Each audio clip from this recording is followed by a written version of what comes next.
Hi, my name is Billy and I work for Shankill Alternatives, which is leading on the build project, which is looking at abandoned waste sites in the greater Shankill area. And we're on site here just off the Crumlin Road on the main arterial route. And here is a typical example of one of these sites, and there are many of these littered throughout the greater Shankill area, which have been abandoned and left neglected for sometimes decades.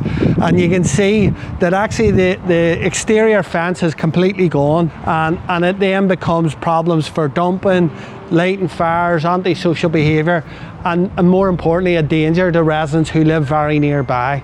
The site's obviously being used to drink out on the street, and it may obviously lead to maybe other problems around antisocial behaviour.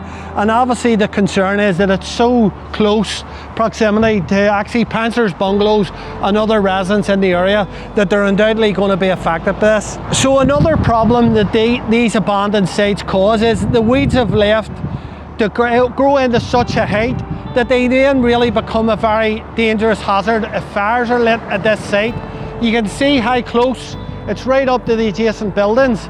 If some of the kids light a fire here, it could very quickly become a very, very dangerous concern. We've also evidence of people dumping rubbish, and again we've had examples in the area of scale of dumping which is at a commercial level, where tons and tons of rubbish was dumped into a site just further up the road a bit. So again, it's really about time that those who own these sites take more responsibility for to keep people safe and just the basic human rights of people who live around them. So here we are at another site just literally on the next block, and again huge concerns around the safety of pedestrians.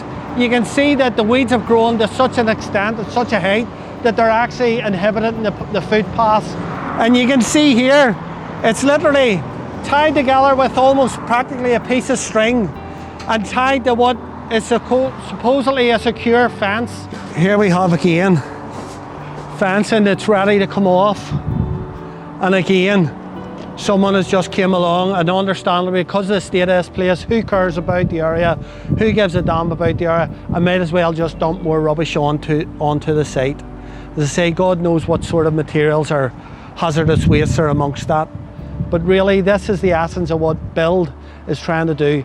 It's trying to hold people accountable in terms of the ownership of these sites, but long term we want to build the capacity of our community to be able to challenge those to do the right thing, but also to understand how planning works, how legislation works around environmental dumping, and to actually make a great change in different neighbourhoods throughout the Shankill.